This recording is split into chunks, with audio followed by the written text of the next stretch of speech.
Ignited Minds Tutorials has recently released a comprehensive series of videos on the topic of electric potential and capacitance.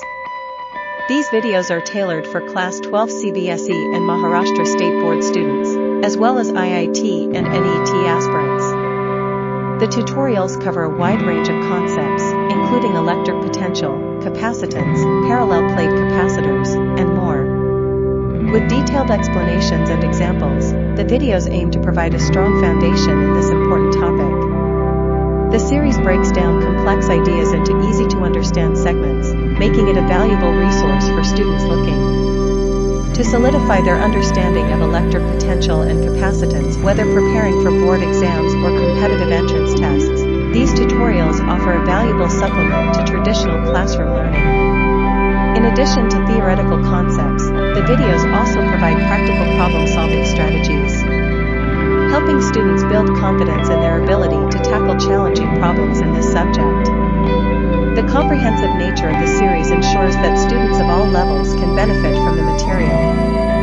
Whether they are just beginning to explore electric potential and capacitance or seeking to deepen their knowledge in preparation for advanced exams.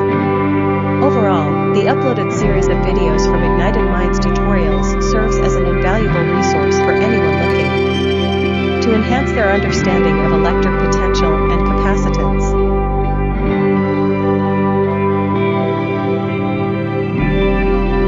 शुरुआती तौर पे आपको थोड़ा सा difficult लगेगा obviously, क्योंकि आपका 10th का लेवल का साइंस और 11th और 12th बहुत डिफरेंट है। मैं आपको पहले से एक्सपेक्टेशन सेटअप कर रहा हूँ, ठीक है। ये मैं डरा नहीं रहा हूँ, आपको हकीकत से वाकिफ करा रहा हूँ।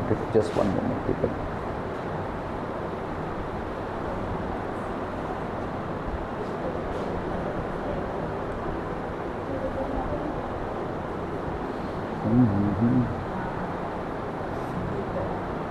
ओके, डरा नहीं रहा हूँ, हकीकत से वाकिफ करा रहा हूँ। थोड़ा सा आपको, थोड़ा नहीं काफ़ी ज़्यादा डिफरेंस मिलेगा आपको, ठीक है। काफ़ी ज़्यादा डिफरेंस मिलेगा between what you have studied in 10th standard and what you are studying in 11th and 12th।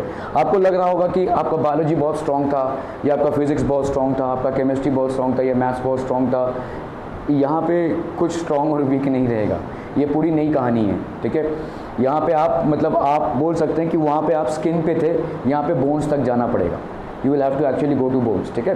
तो ऐसा नहीं है कि डिफ़िकल्ट है, डिफ़िकल्ट तो रहेगा। और कोई ऐसा नहीं है कि भाई आपने अगर साइंस लिया, कॉमर्स ले लिया तो बड़ा इजी हो जाएगा, ऐसा कुछ नहीं है। वहाँ पे भी भाई साहब डिफ़िकल्ट है। कॉमर्स में एक एक पेज का मतलब एक एक आंसर भाई साहब 4-5 पेज का जाता है।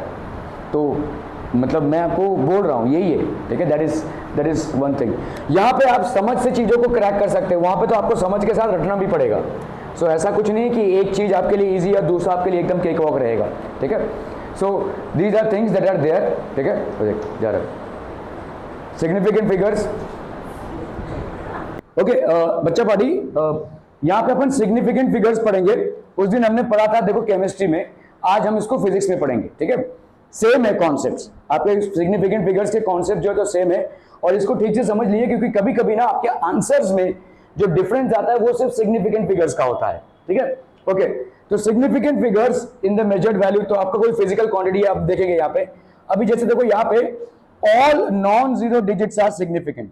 जितने भी आपके नॉन जीरो डिजिट्स होंगे वो सब के सब सिग्निफिकेंट होंगे, ठीक है।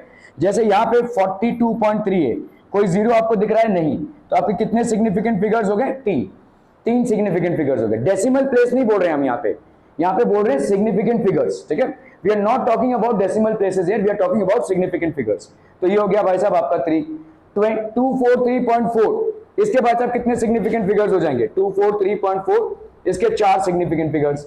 अगर 24.123 है तो कितने सिग्निफिकेंट फिगर्स हो गए? 5। तो जितने भी आपके नॉन जीरो डिजिट्स होंगे, जितने भी भाई साहब आपके नॉन जीरो डिजिट्स होंगे, वो सब के सब क्या होंगे? All of them will be significant. पहला रूल हो गया ये, ठीक है। Okay, a zero becomes a significant figure if it appears between 2 non zero digits. तो अभी तक हमने किसकी बात की है? जीरो, नॉन जीरो की। तो जीरो की बात करेंगे अगर, तो अगर ये 2 डिजिट्स के बीच में आता है तब वो सिग्निफिकेंट हो जाएगा, ठीक है। समझो यहाँ पे 5.03 है, ठीक है। तो आपका यहाँ पे 5.03, तो ये जीरो अभी क्या हो जाएगा? सिग्निफिकेंट हो जाएगा। मतलब यहाँ पे कितने सिग्निफिकेंट फिगर्स हो गए आपके? 3, ठीक है। जैसे आपका यहाँ पे 5.604, कितने सिग्निफिकेंट फिगर्स हो गए? 4। 4.004, 4.004 कितने सिग्निफिकेंट फिगर्स हो गए यहाँ पे 4, ठीक है 3 4 4, ठीक है क्लियर है। ओके, लीडिंग जीरोस और zeros placed to the left of the number are never significant. तो जो आपके लेफ्ट ऑफ द नंबर होंगे वो कभी भी सिग्निफिकेंट नहीं होंगे। जैसे मैंने अगर लिख दिया भाई साहब यहाँ, समझो डेसिमल हटाओ, अभी ऐसे समझो, अगर मैंने यहाँ पे लिखा 052 तो तुम क्या बोलोगे, कितने, क्या नंबर क्या है ये 52, जीरो को काउंट नहीं कर रहे हो ना, तो ये सिग्निफिकेंट फिगर नहीं हुआ। समझ में आ रहा है। अभी मैंने अगर यहाँ पे ऐसे लिख दिया 0.52 तो भी लगभग यही है, ठीक है, तो भी आपका सिग्निफिकेंट फिगर कितना होगा 2। समझ में आ रहा है ये। ओके, तो लीडिंग जीरोस और zeros placed to the left of the number are never significant. चाहे वो डेसिमल पे लगाओ आप, चाहे आप ऐसे ही नंबर के आगे लगाओ, तो जीरो जो आपके नंबर के पहले होगा वो कभी सिग्निफिकेंट नहीं होगा। जीरो जो दो नंबरों के बीच में आता है वही सिग्निफिकेंट होगा। जीरो दो डिजिट्स के बीच में आता है उसी को अपन काउंट करेंगे सिग्निफिकेंट में, जो जीरो आगे रहेगा उसको अपन काउंट नहीं करेंगे। समझ में आ रहा है ये।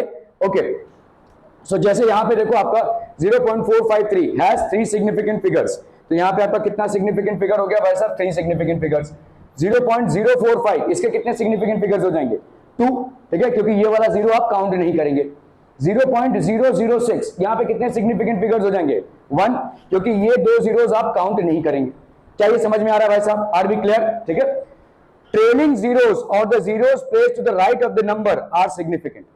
अभी देखो यहां पे अगर मैं ऐसा नंबर लिख रहा हूं, आप बोल रहे हो कि भाई साहब 0.0433, इसमें इन दोनों जीरोस को आप काउंट नहीं करोगे तो आपके सिग्निफिकेंट फिगर्स कितने हो गए 3, है ना, ठीक है। अगर मैं ऐसा बोलूं यहां पे 4.0433 तो यहां पे क्या होगा, इस वाले जीरो को आप काउंट कर रहे हो, है ना, दोनों के बीच में, तो आपके यहां पे कितने सिग्निफिकेंट फिगर्स हो गए 3, यहां पे कितने सिग्निफिकेंट फिगर्स हो गए 1 2 3 4 5, ठीक है, समझ में आ रहा है। ओके, अभी अगर मैं आपको ऐसे बोलूं 0.04330, ठीक है, यहां पे इस जीरो को आप इग्नोर नहीं कर सकते, ठीक है। अभी आप बोलेंगे ये क्या फालतूगिरी है ना, यहां पे कितना हो गया, इसका मतलब सिग्निफिकेंट फिगर्स इन दोनों को तो आप काउंट नहीं करोगे, 1 2 3 4 हो गया ये।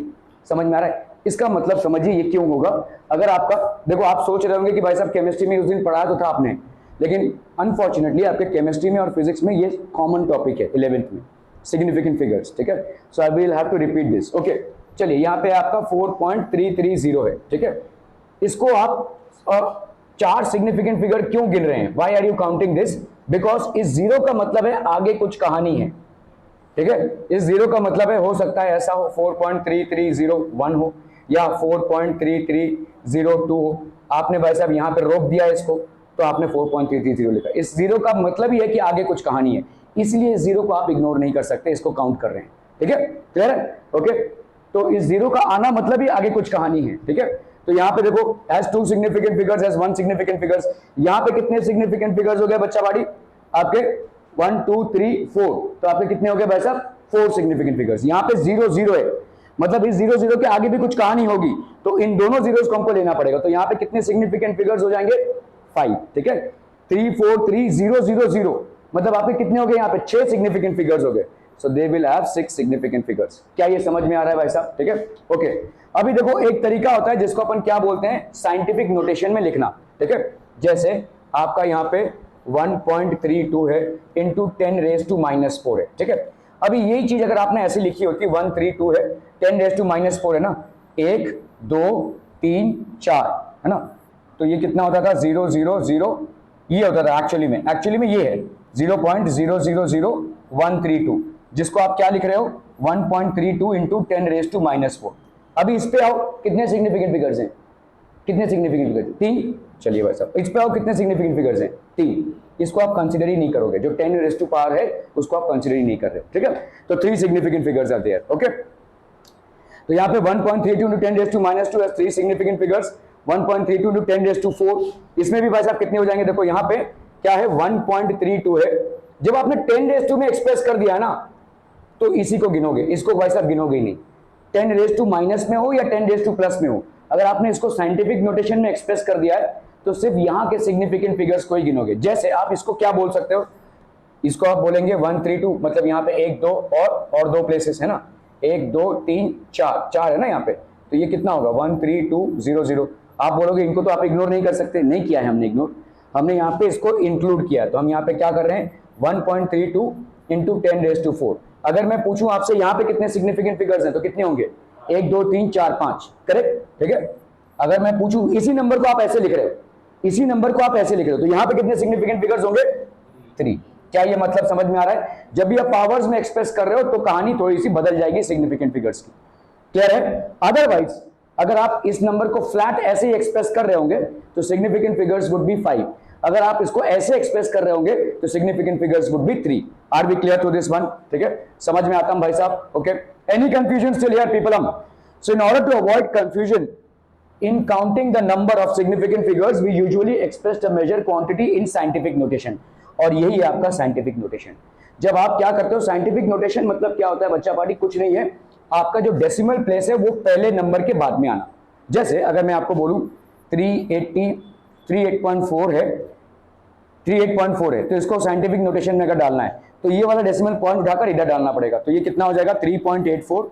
और आप क्या करोगे, क्योंकि आप एक प्लेस जब भी आप लेफ्ट की तरफ मूव होते हो तो 10 प्लस होता जाता है, और जब भी आप राइट की तरफ मूव होते हो तो 10 माइनस होता जाता है। समझ में आ रहा है ये? तो कितने प्लेस आप मूव किए लेफ्ट की तरफ? देखो जब भी when you are moving towards left तो आप मल्टीप्लाई करोगे 10 प्लस में, ठीक है। और जब भी you are moving towards right, क्या डेसिमल को आप जब मूव कर रहे हो, when you are moving towards right तो आप किससे मल्टीप्लाई करोगे नंबर को 10 माइनस में, ठीक है। फॉर एग्जाम्पल आपका है 3843.2, ठीक है। अभी आप लेफ्ट में मूव कर रहे हो, 1 2 3 प्लेसेस मूव किए आपने, तो इसको क्या लिखोगे 3.8432 इंटू 10⁻² क्या हो जाएगा, प्लस में आएगा ये, ठीक है, 10⁻3, ठीक है, प्लस हो गया ये। +3 नहीं लिखते हैं हम, 3 लिखते हैं, ठीक है। अगर हमने यही पे यहाँ पे लेट्स से यहाँ पे 38432 है यहाँ पे, अभी हम इसको इधर लेकर जा रहे हैं तो यहाँ पे क्या हो जाएगा बोलो 38432 इंटू 1234 10⁻⁻⁴ हो जाएगा ये। समझ में आ रहा है ये? ठीक है। जब आप लेफ्ट में मूव कर रहे हो डेसिमल को लेकर तो 10 का पावर प्लस में आ जाएगा, जितने भी प्लेसेस मूव करोगे, प्लस मतलब यहाँ पे प्लेसेस मूव और यहाँ पे 10⁻⁻ प्लेसेस मूव्ड, ठीक है, क्लियर है? तो आप यहाँ पे क्या हुआ, आपने यहाँ पे 1 2 3 4 पीछे गए तो ये पे माइनस हो गया 10⁻⁻। क्या क्या बोल रहे हो? हाँ, क्योंकि आपको साइंटिफिक नोटेशन में डालना है, ठीक है। तो साइंटिफिक नोटेशन क्या है, देखो जैसे यहाँ पे आपका 1328 है और यहाँ पे डेसिमल है। साइंटिफिक नोटेशन क्या बोलता है कि आपको इधर लेना पड़ेगा, ठीक है। तो ये हो जाएगा आपका 1.32। अभी आप कितने प्लेसेस पीछे गए, 2 प्लेसेस पीछे गए, तो 2 प्लेसेस पीछे गए तो 10⁻² हो गया। +2 नहीं लिखते हैं अपन, 2 ही लिखते हैं, ठीक है। तो ये हो जाएगा, इसको बोलते हैं अपन साइंटिफिक नोटेशन। साइंटिफिक नोटेशन मतलब जो आपका डेसिमल प्लेस है वो पहले नंबर के बाद में आएगा, डेसिमल प्लेस पहले डिजिट के बाद में आ जाएगा, उसी को साइंटिफिक नोटेशन बोले। जैसे अगर मैंने समझो यहाँ पे आपको नंबर दिया है 0.00032, क्या ये साइंटिफिक नोटेशन है? तो आंसर इज नो, क्योंकि आपका पहला डिजिट क्या है 3 और उस 3 के बाद आना चाहिए। अभी आप क्या करोगे भाई साहब, 1 2 3 4, ठीक है। तो मैंने क्या बोला आपको, जब आप राइट में मूव कर रहे हो तो 10⁻⁻, तो 10⁻² क्या हो जाएगा -4, और आप क्या डालोगे यहाँ पे 3.2 इंटू 10⁻⁻4। इसका भाई साहब कितना हो गया, this will be the scientific notation. ये हो गया आपका साइंटिफिक नोटेशन, ठीक है, क्लियर है? क्या ये समझ में आ रहा है? 3.25678 जो भी रहने दो, लेकिन 3 के बाद या पहला वाला जो डिजिट है उसके बाद ही आपका पॉइंट आना चाहिए, और इसके लिए आप 10⁻² या तो माइनस में जाओगे या तो 10⁻² प्लस में। अगर आप इस तरफ आ रहे हो that is towards right move, sorry towards left move कर रहे हो तो 10 plus places that you have moved in the decimal, और अगर राइट में जा रहे हो तो 10 minus places that you have moved in the decimal. क्या ये समझ में आ रहा है? ओके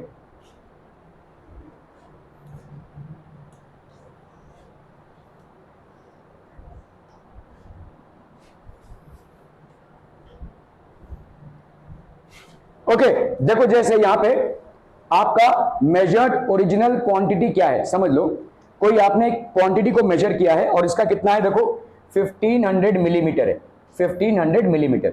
अभी इसको आपको किस में डालना है भाई साहब, साइंटिफिक नोटेशन में।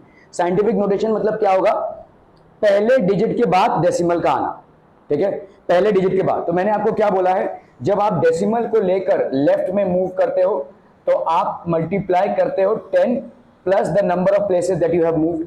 जब आप डेसिमल को लेकर राइट में मूव करते हो तब आप मल्टीप्लाई करते हो 10 minus two the number of places move. ठीक है, 10 plus number of places move, number of places move. ठीक है, 10 minus number of places move, number of places move. क्या ये समझ में आ रहा है? चलिए यहां पे कितना है देखो, 1500 मिलीमीटर है। ठीक है, 1500 मिलीमीटर। चलिए भाई साहब यहां पे लेते हैं इसको, मुझे किस में एक्सप्रेस करना है? साइंटिफिक नोटेशन में। तो मेरा पॉइंट कहां पे आना चाहिए? 1 के बाद। ओके चलिए भाई साहब, तो अभी पॉइंट फिलहाल कहां पे है? 0 के आगे है। मतलब यहां पे आपका 1500 ऐसे है ना भाई साहब, 1500 पॉइंट है। तो आप मूव कीजिए 1 2 3, कितना हो गया? 1.5। क्योंकि आप लेफ्ट में चले तो 10 रेज टू प्लस 3 हो जाएगा। प्लस 3 नहीं लिखते अपन, 3 लिखते हैं। ठीक है, क्लियर है? ये हो गया आपका साइंटिफिक नोटेशन। तो ये हो जाएगा 1.500 इंटू 10 रेज टू 3 मिलीमीटर। ठीक है, क्लियर है? ओके, यहां पे कितना हो जाएगा बोलो? इसका मतलब हो गया आपका भाई 10 रेज टू 3 मिलीमीटर है, तो आपको मालूम है 1 मीटर कितना होता है? 1 मीटर होता है भाई साहब 10 रेज टू 3 मिलीमीटर। तो ये मिलीमीटर है तो 1.5, इसको आप सेंटीमीटर में एक्सप्रेस कर सकते हैं, किलोमीटर में एक्सप्रेस कर सकते हैं, and so on. If the original quantity measured is 1.5 metre, तो कितना हो जाएगा बोलो? इस 1.5 मीटर को अपन क्या क्या लिख सकते हैं? 1.5 इंटू 10 रेज टू 3 मिलीमीटर लिख सकते हैं, 1.5 इंटू 10 रेज टू 2 सेंटीमीटर लिख सकते हैं, 1.5 इंटू 10 रेज टू -3 आपका किलोमीटर भी लिख सकते हैं। ये आपका सिंपल है। ध्यान से देखोगे तो सब में आपने 1.5 ही रखा है। यहाँ पे आपने ये नहीं लिख दिया 1500, यहाँ पे आपने 150 ये नहीं लिख दिया। समझ में आ रहा है? सबको आपने साइंटिफिक नोटेशन में रखा है। यहाँ पे भी आपने क्या किया है? साइंटिफिक नोटेशन में रखा है। बाकी 10 रेज टू कुछ भी हो सकता है। ठीक है, जैसे आपका 150 सेंटीमीटर है, इसको क्या लिख सकते हैं बोलो? 1.5 इंटू 10 रेज टू 3 मिलीमीटर लिख सकते हैं। ठीक है भाई, इसको अगर आपने पीछे लिया तो ये कितना हो जाएगा? 1.5, इसको आपने पीछे लिया ना 1 2, तो इंटू 10 रेज टू 2 सेंटीमीटर हो गया ये। और 1 सेंटीमीटर कितना होता है? 10 मिलीमीटर भाई होता है ना। 1 सेंटीमीटर भाई साहब आपका कितना होता है? 10 मिलीमीटर। तो कर लो बात, 1.5 इंटू 10 रेज टू 2 सेंटीमीटर कितना हो जाएगा? 1.5 into 10 raise to 2 into 10 millimetre हो गया ये। So that will be how much? 1.5 into 10 raise to 3 millimetre. क्या ये समझ में आ रहा है भाई साहब? Are we clear on this one? Simple चीजें हैं। Okay okay okay, scientific notation का मतलब समझ में आ रहा है ना भाई साहब? ओके, अभी अपन करेंगे राउंडिंग ऑफ। ये चीज आप पहले भी कर चुके होंगे, rounding off. While rounding off measurements we use the following rules. तो क्या क्या रूल्स अपन यूज करते हैं राउंडिंग ऑफ के लिए? If the digit to be dropped is less than 5, the preceding digit is left unchange. जैसे आप देखो यहां पे कोई नंबर है 7.82। अभी मेरे को इसको फर्स्ट डेसिमल प्लेस में राउंड ऑफ करना है, मुझे 2 को उड़ाना है। तो जो उड़ाना है वो 2 है, वो लेस देन 5 है, तो ये 8 हमारा अनचेंज रहेगा। तो इसका क्या हो जाएगा? राउंडिंग ऑफ करेंगे अगर हम तो 7.80 रहेगा। क्या ये समझ में आ रहा है? ये तो समझने का कुछ है नहीं, ये तो आप पहले भी कर चुके हैं। उसको बंद कर दोगे क्या प्लीज? Thank you. ये आप पहले भी कर चुके हैं। There is nothing much to understand here. देखिए आपको मतलब जब आप 10th में थे तो काफी सारे सवालों में बोला जाता है round it off to first decimal place और round it off to second decimal place. तो आप क्या करोगे? अगर यहाँ पे round it off to first decimal place है तो किसको उड़ाना है आपको? 2 को उड़ाना है। 2 क्या है? 5 से लेस है। तो जब आप 2 को हटाएंगे तो 7.8 ही रख देंगे। समझ में आ रहा है ये? ठीक है, so is rounded off to 7.8। 3.94 है, देखो 3.94 है। अगर समझ लो आपका 3.94 है, rounded off to first decimal place, इसको उड़ा रहे हैं। 4 आपका 5 से लेस है तो क्या हो जाएगा? ये वही का वही रहेगा, इट विल रिमेन एज 3.9। क्या ये समझ में आ रहा है भाई साहब? ये कोई ऐसा मतलब नया चीज आप नहीं पढ़ रहे, यू हैव प्रैक्टिस्ड इट और you have done problems like this earlier as well mathematical calculation में। ठीक है, if the digit to drop is more than 5 then the preceding digit is raised by 1। तो अगर समझ लो 6.87 है, ठीक है, सो लेट्स से आपका है भाई साहब 6.87 है। अभी आपको इसको हटाना है। अगर इसको हटाना है तो ये 5 से ज्यादा है, तो ये आपका क्या हो जाएगा? This one will become 6.9। Simple, समझ में आ रहा है? ठीक है, जैसे आपका है भाई साहब 12.78। 12.78 में आपको 8 को उड़ाना है। अगर 8 को उड़ाना है तो 8 क्या है? 5 से ज्यादा है, तो 7 क्या हो जाएगा? 8 हो जाएगा। ठीक है, so this will become how much? 12.8। Are we understanding this people? समझ में आ रहा है? ओके, ये आप कर चुके हैं। ठीक है, this is nothing new that you are learning. जो न्यू पार्ट है वो ये है कि अगर 5 हुआ तो क्या? ठीक है, तो 5 होने के 2 नियम हैं। ठीक है, इज राउंडेड ऑफ, अगर if the digit to be drop 5 other than 0 then the preceding digit is raised by 1। ठीक है, जैसा आपका यहाँ पे 5 है, इस 5 को आप ड्रॉप कर रहे हो, ये आपका क्या है भाई साहब, ये आपका ऑड है, तो ये 4 बन जाएगा। ठीक है, ये आपका 4 बन जाएगा। क्लियर है? If the digit to be drop is 5 followed by 0 then the preceding digit is left unchanged, तो ये हो जाएगा आपका इवन। क्या ये समझ में आ रहा है? आइए, ओके, यहां पे देखो 16.351 है। ठीक है, 16.351 इज राउंडेड ऑफ टू 16.4। अभी देखो अगर 5 हुआ तो क्या होगा, तो 5 हुआ तो आपका इस नंबर पे डिपेंड करता है ये ऑड है या इवन। अगर ये ऑड है, जब इसको आप हटा रहे हो तो ये क्या हो जाएगा, 1 से बढ़ जाएगा, और अगर ये इवन है तो जैसा है वैसा ही रह जाएगा। ठीक है, यहां पे देखो ऑड है, so if the digit to be drop is 5 और 5 followed by zeros then the preceding digit is left change if it is even. अगर 5 हुआ तो वही का वही रहेगा। ठीक है, जैसे 3.250 है, देखो यहां पे क्या है, 3.250 है। अगर ये 5 है तो अभी तक अपन क्या पढ़ रहे थे, 5 से कम और 5 से ज्यादा। अगर ये 5 से कम हुआ तो ये क्या वही रह जाएगा, अगर ये 5 से ज्यादा हुआ तो 1 बढ़ जाएगा। अभी अगर ये 5 हुआ, अगर ये 5 हुआ और इसको ड्रॉप करना है, तो अगर ये और इवन है, ठीक है, इफ इट इज इवन तो ये इवन ही रह जाएगा, 3.2 ही रह जाएगा। अगर ये ऑड हुआ, ठीक है, लेट्स से यहाँ पे 3.350 हुआ और इसको आप हटा रहे हो तो यहाँ पे क्या हो जाएगा बोलो, 3.4। ठीक है, 3.4। क्या ये समझ में आ रहा है? ठीक है, if the digit to be drop is 5 और 5 followed by zeros and the preceding digit is raised by 1 if it is odd. अगर ये ऑड हुआ तो, अगर ये इवन रहा तो हम वैसे का वैसा ही रख देंगे उसको। ठीक है, रूल समझ में आ गया? तो ये 3 रूल्स हैं आपके राउंडिंग ऑफ के। एक तो जो डिजिट है अगर वो आपका 5 से लेस हुआ तो आप पहले वाले डिजिट को वैसा ही वैसा रख देंगे। अगर जो डिजिट है आपका 5 से ज्यादा हुआ तो पहले वाले डिजिट को आप 1 से बढ़ा देंगे।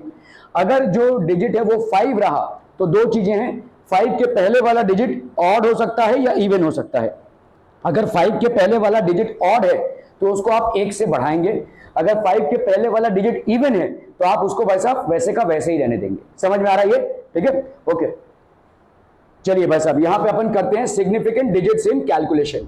अभी कैलकुलेशन है, देखो बहुत इंपॉर्टेंट है। जब आप एडिशन या सब्ट्रैक्शन कर रहे हैं in the number having different precisions should be rounded off to same number of decimal places as are present in the number having the least decimal. तो एडिशन और सब्ट्रैक्शन का रूल याद रखो भाई साहब। यहां पे जो आपका रिजल्ट आएगा, ठीक है, इसको आप सिलेक्ट करेंगे किसका लीस्ट डेसिमल प्लेस है। ठीक है, you will selected as to which one has the least decimal place. ठीक है, समझो यहां पे आपका क्या है, देखो 33.3 है और यहाँ पे आपका 3.11 है और यहाँ पे आपका 0.313 है। ठीक है, पहले तो आप इसको ऐड कर लो भाई साहब। ठीक है, ऐड करना है, लेट्स से कोई नंबर्स है इनको ऐड करना है। 3 हो गया, यहाँ पे 1 + 1 2 हो गया, 3 + 1 4, 4 + 3 7, 3 + 3 6, सिंपल, ये तो हो गया भाई साहब। अभी आपका आंसर क्या होगा, जो आपका लीस्ट डेसिमल प्लेस है, इन तीनों में बताओ लीस्ट डेसिमल प्लेस किसका है? इसका है भाई साहब 1 डेसिमल प्लेस। तो आपको 1 डेसिमल प्लेस पे आंसर लाना पड़ेगा, मतलब आपको गाड़ी यहाँ पे रोकनी पड़ेगी।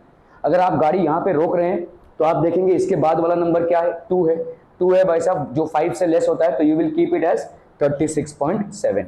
क्या ये समझ में आ रहा है? ये एडिशन और सब्ट्रैक्शन दोनों के रूल्स हैं। ठीक है, तो समझो यहाँ पे आपका एक और सवाल दिया हुआ है, जैसे यहाँ पे क्या दिया हुआ है, लेट्स से 3.141 है, 3.1421 है। ठीक है, 0.241 है एंड 0.09 है। अगर हम इनको ऐड करते हैं तो कितना आ गया, देखो 1, 2 + 1 हो गया 3, 4 + 4 हो गया 8, 8 + 9 हो गया 17, 1 + 1 2, 2 + 2 हो गया 4। ठीक है, और यहाँ पे हो गया 3। ये आ रहा है आपका एडिशन में। ठीक है, एडिशन है तो लीस्ट डेसिमल प्लेस आपको लेना पड़ेगा। कौन सा लीस्ट डेसिमल है बोलो? ये वाला। इसके 2 डेसिमल प्लेसेस हैं, इसके 3 डेसिमल प्लेसेस हैं और इसके 4 डेसिमल प्लेसेस हैं। तो आप किसको लोगे भाई साहब? This one. अगर इसको ले रहे हो तो आपको कहाँ पे रुकना पड़ेगा? यहाँ पे। ठीक है, अगर आप यहाँ पे रुक रहे हो तो यहाँ पे कितना हो जाएगा बोलो? यहाँ पे क्योंकि ये 3 है which is less than 5, so this will remain as 3.47। क्या ये मामला समझ में आ रहा है? Are we clear? चलिए यहाँ पे एक सब्ट्रैक्शन का एग्जाम्पल ले लेते हैं अपन। तो यहाँ पे कितना हो गया बोलो? 62.831 और इधर कितना है? -24.5492। ठीक है, इसको आप माइनस कर रहे हैं, ये हो गया आपका 2 + 8 10, ये हो गया आपका 10 से 9 गया 1, ठीक है, कितना आ गया यहाँ पे 2818 और ये हो गया आपका 38, ठीक है, ये आ गया आपका, ठीक है। आज मेरा यही होता रहेगा। ओके, तो भाई साहब यहाँ पे क्या हो जाएगा 3828.18। तो कहां पे रुकना है आपको इन दोनों में? अगर आप देखो ये 831, सॉरी यहाँ पे मैंने जीरो मैंने से डाला है, ठीक है। तो यहाँ पे आपका कौन सा लीस्ट डेसिमल प्लेस है? ये लीस्ट डेसिमल प्लेस है, इसके डेसिमल प्लेसेस कितने हैं 3, इसके डेसिमल प्लेसेस कितने हैं 4, तो आपका आंसर कहां पे होगा 3 डेसिमल प्लेसेस में, तो यहाँ पे रुकना पड़ेगा। अभी आप यहाँ पे रुक रहे हैं तो आपका 5 से ज्यादा है ये, तो ये वाला आपका इन्फ्लुएंस हो जाएगा, मतलब 2 बन जाएगा। तो कितना हो गया आपका, देखो आंसर 38.282। तो ये हो गया एडिशन और सब्ट्रैक्शन के रूल। एडिशन और सब्ट्रैक्शन में आप क्या फॉलो करेंगे? Least decimal place. जो नंबर आपका लीस्ट डेसिमल प्लेस होगा उसको आप फॉलो करेंगे आंसर निकालने के लिए। समझ में आ रहा है? अभी हम मल्टीप्लिकेशन और डिवीजन भी देखेंगे। एडिशन और सब्ट्रैक्शन में सेम रूल अप्लाई होता है और मल्टीप्लिकेशन और डिवीजन में सेम रूल अप्लाई होता है। तो एडिशन और सब्ट्रैक्शन में सिग्निफिकेंट फिगर्स में क्या रूल अप्लाई हो रहा है? Least decimal place. तो जो भी नंबर्स आएंगे, 4 हो 5 हो 3 हो जो भी हैं, उसमें से जो लीस्ट डेसिमल प्लेस वाला नंबर होगा उसको आप सिलेक्ट करेंगे आंसर के लिए और उसके अकॉर्डिंगली ही आप क्या करेंगे? राउंड ऑफ करेंगे। क्या ये समझ में आ रहा है? ठीक है। आप बोलेंगे ये सब क्या चिंदीगिरी पढ़ रहे हैं हम। एक्चुअली ये चिंदीगिरी नहीं है, क्योंकि आपके जो कंपटीशन के एग्जाम्स बनते हैं ना, तो उसमें ऐसे ही आंसर आ जाते हैं। समझ लो कोई जैसे ऐसा था, ठीक है, आपको समझ लो ये आपने कैलकुलेट किया है, अभी देखो कैसा होगा। आईआईटी में ऐसे एग्जाम्पल दे देंगे, आईआईटी नीट में ऐसे आंसर आ जाएंगे, ठीक है। आपका एक आंसर रहेगा 36.723, एक आंसर रहेगा भाई साहब 36.7, एक आंसर रहेगा 36.72, एक आंसर रहेगा भाई साहब 36.7, 36 ही रख दिया, चलिए ठीक है। अभी आप क्या सोचोगे भाई साहब? अरे वाह ये एकदम सही है ना, आप इसको टिक करके चले आओगे, जो गलत हो जाएगा। आपने मेहनत करके आंसर निकाला और आंसर आपके ऐसे ही 4 ऑप्शन मिलेंगे आईआईटी और नीट में, ठीक है, ऐसे ही 4 आंसर मिलेंगे। आप क्या करोगे? ये आंसर सही है भाई साहब, बिल्कुल ठीक है, तो ये आंसर आप टिक करके चले आओगे। एक्चुअली में आंसर ये होगा। समझ में आ रहा है? तब चिंदीगिरी नहीं होगी, तब आपका भाई साहब मतलब लाइफ का ऊपर नीचे हो जाएगा। एक आंसर आप मिस करते हो तो आप कम से कम 1000 से 1500 रैंक पीछे चले जाते हो। आप सुन ही रहे होगे नीट को लेकर क्या मारामारी चल रही होगी, ठीक है। तो आप सोचिए, मतलब रैंक को लेकर मारामारी है इतनी। जो आज की तारीख में भाई साहब जो 650 की रैंकिंग लाता था वो 10,000 की रैंकिंग में आ रहा है। आज की तारीख में 650 जो ला रहा है वो 50,000 तक पहुंच गया है। उसका किसी कॉलेज में एडमिशन होना मुश्किल हो गया है, क्योंकि पूरे टोटल सीट्स जो आपके मेडिकल कॉलेजेस में हैं वो आपके 43,000 है, उसका बेचारा 50,000 आ गया। पिछली बार 650 प्लस में आप एक्सपेक्ट कर सकते थे कि आपका एम्स दिल्ली लग जाए, अभी नहीं एक्सपेक्ट कर पा रहे।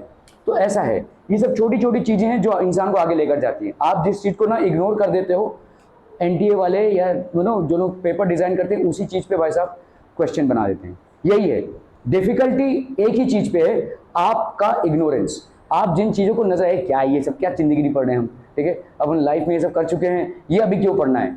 पढ़ना है भाई साहब, क्योंकि अभी आप हड्डियों में घुस रहे हैं, ठीक है। अभी आप स्किन पे थे, अभी आपको हड्डियों के अंदर बोन मैरो तक जाना पड़ेगा, ठीक है। So these are things. ये छोटी सी चीज के लिए आप 1000 रैंक पीछे चले जाएंगे। एक गलती हो गई आपसे, 1000 से 1500 क्या 2000 रैंक पीछे चले जाएंगे।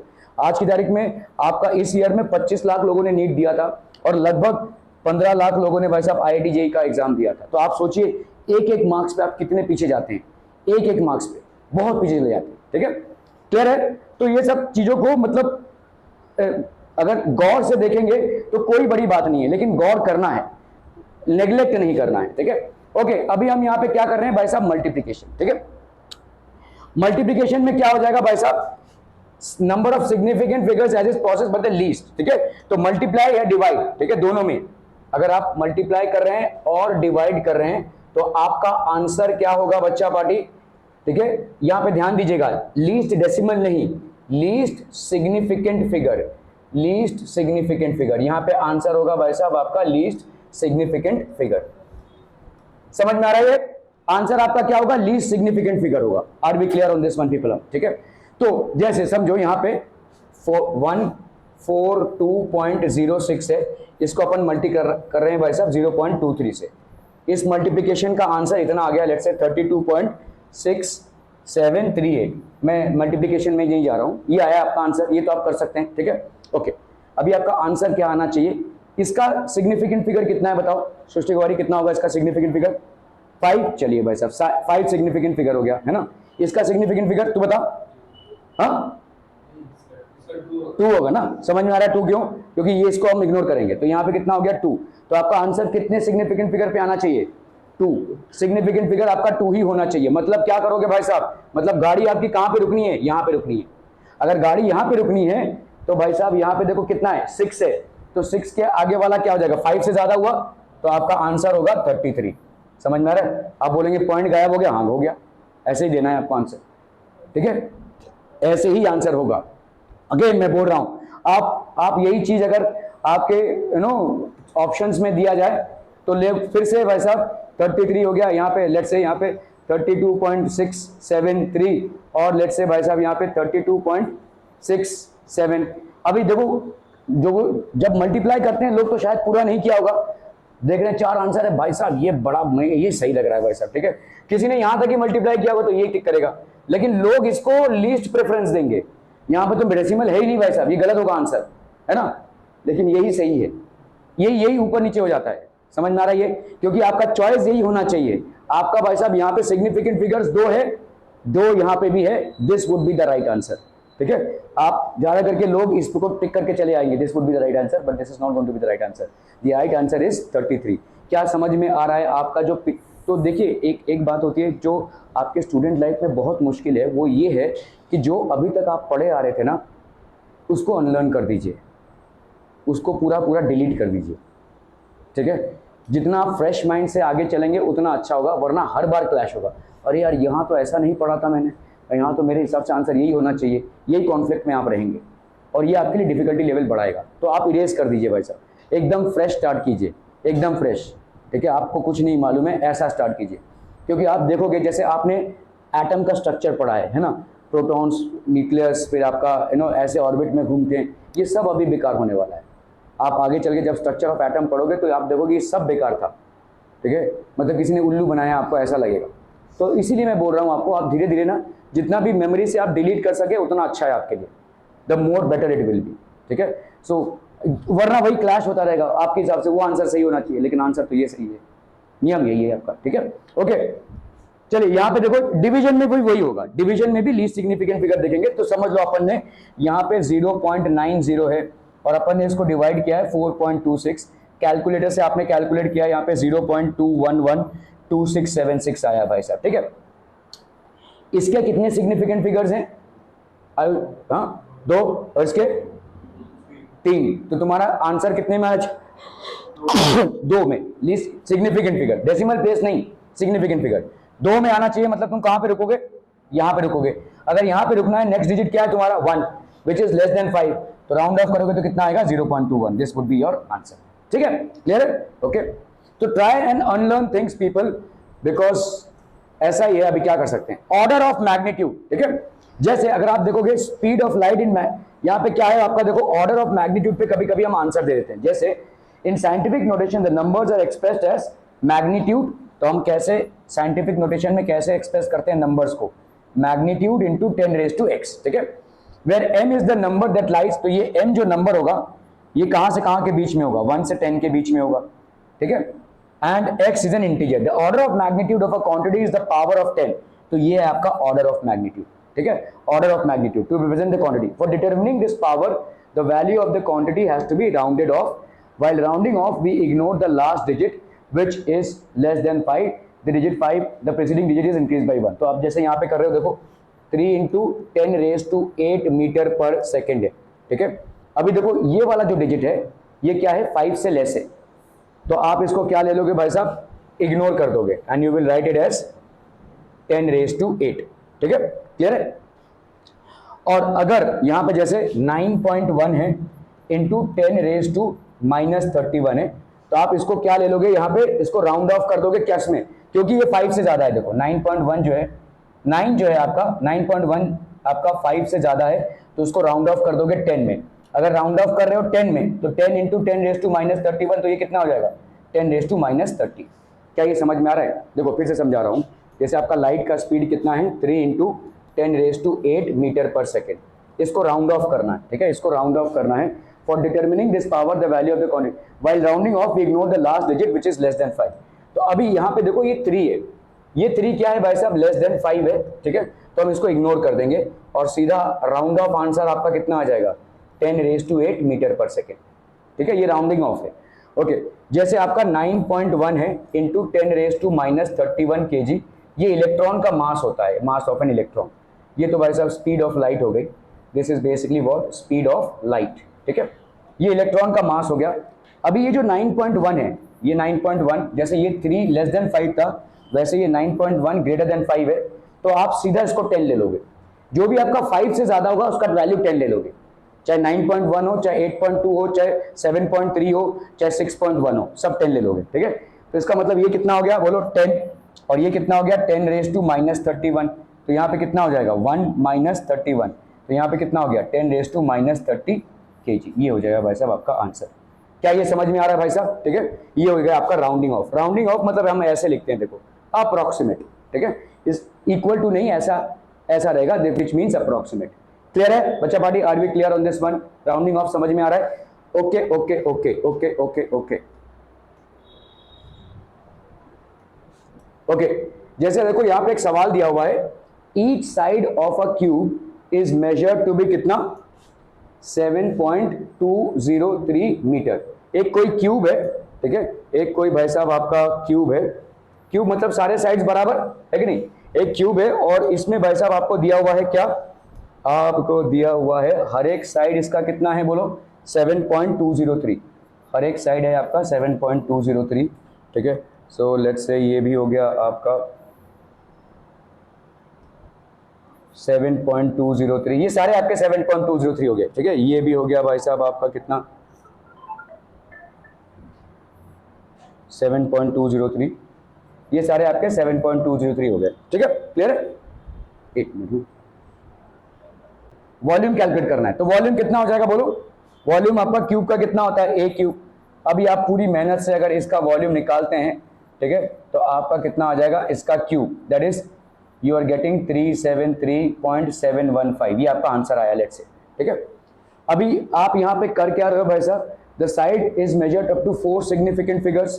ठीक है, मतलब आपका यहाँ पे क्या है, देखो इसमें क्या है 1, ये 7.203 इंटू 7.203 इंटू 7.203, सबके सब क्या है 4 सिग्निफिकेंट फिगर्स के हैं, तो आपका आंसर भी कितने में आना चाहिए 4 सिग्निफिकेंट फिगर्स में, 1 2 3 4, यहाँ पे रुकना पड़ेगा आपको, तो आपका आंसर कितना आ जाएगा। और यहाँ पे अगर हम इसको उड़ाएंगे तो ये 1 क्या है 5 से लेस है, तो आपका आंसर कितना आ जाएगा 373.7 मीटर क्यूब। ये आपका राइट आंसर होगा, this would be the right answer. Significant figure मतलब समझ में आ रहा है भाई साहब? Are we clear? Okay okay okay.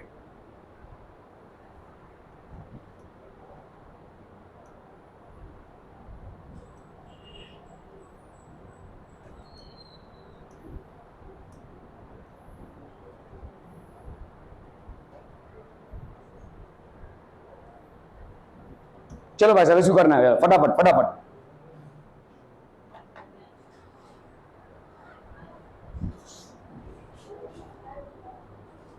हो गया, डन डन डन। देखो mass of a box is कितना है 2.3 है, 2.3 kg। ठीक है, 2 मार्बल्स ऑफ मासेस, तो एक बॉक्स में आपने भाई साहब 2 marbles are added to it, तो यहाँ पे 2 मार्बल्स आपने रख दिए। ठीक है, तो एक हो गया भाई साहब आपका 2.15, सो दिस विल बी 2.15, ये हो गया ग्राम्स, ये हो गया ग्राम्स, और ये हो गया 12.39 ग्राम्स। ठीक है, 12.39 ग्राम्स। इसको ऐड कर दीजिए भाई साहब, 9 + 5 14, 3 + 1 4 5 6 7 8, 2 + 2 4 4 + 2 6, 16.84 ग्राम्स हो गया। क्या बोल रहे हो? Oh oh oh oh oh oh sorry sorry sorry sorry sorry, तो आपका अगर इसको ग्राम्स में करना है तो इसको अगर 2.3 kg है तो इसको क्या लिखेंगे बोलो 2300 ग्राम्स, है ना। फिर आपका हो गया आपका कितना 2.15 ग्राम्स। ठीक है, फिर आपका कितना हो गया भाई साहब 12.39 ग्राम्स। ठीक है, इसको ऐड कर रहे हैं, 9 + 5 14, 1 + 1 2, 2 + 3 5, 2 + 2 4, ये हो गया 1 2 2 3 14.54, ये आपका टोटल आंसर है। ठीक है, क्या बोला है यहाँ पे देखो, find the total mass of the box to the correct number of significant figures. Correct number of significant figures, ये ऑपरेशन क्या है आपका एडिशन का, है ना। एडिशन में आप क्या देखते हो least decimal place, least decimal place, इसका भाई साहब डेसिमल प्लेस तो 0 है, इसका डेसिमल प्लेस 2 है, तो मतलब आपको 2 में क्लोज करना है, तो आपका आंसर कितना होना चाहिए? नहीं, 2 डेसिमल प्लेस है। देखो एडिशन और सब्ट्रैक्शन में आप क्या कर रहे हो, लीस्ट डेसिमल प्लेस को देख रहे हो, लीस्ट डेसिमल प्लेस। यहाँ पे भले ही बोला है सिग्निफिकेंट फिगर्स, लेकिन आप किसको देखोगे, लीस्ट डेसिमल प्लेस, तो आपका लीस्ट डेसिमल प्लेस यहाँ पे कितना हो गया 5, 4, तो ये हो गया आपका proper number of significant figures. ठीक है, तो ऐसा सिग्निफिकेंट फिगर्स के साथ इसको कंफ्यूज मत हो। ठीक है,